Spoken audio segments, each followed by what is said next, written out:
তোমারে বুঝি আর জড়ায়া বলতে পারলাম না তোমাকে কতটা ভালোবাসি। আর বুঝি বলা হইল না তোমাকে ছাড়া জান বাঁচতে আমার কষ্ট হয়। তোমারে নিয়ে শীতের সকালে একসাথে হাঁটার ইচ্ছাটার বুঝি পূর্ণ হলো না। তোমাকে নিয়ে হাজার বছর বাইসা থাকার শখটা বুঝি পূর্ণ হলো না। দেখছো প্রিয়, আমার ইচ্ছাগুলো কত অসহায়।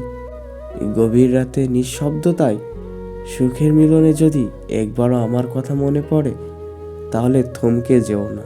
যেন মায়াবী, কোনোদিন পাওয়া হবে না জেনেও কিছু মানুষ কাউকে না কাউকে পাগলের মতো আজও ভালোবাসে। মানুষ মায়ায় পড়ে নিজেকে ধ্বংস করার জন্য। জীবন সুন্দর যদি করো, মায়ায় পড়ো না।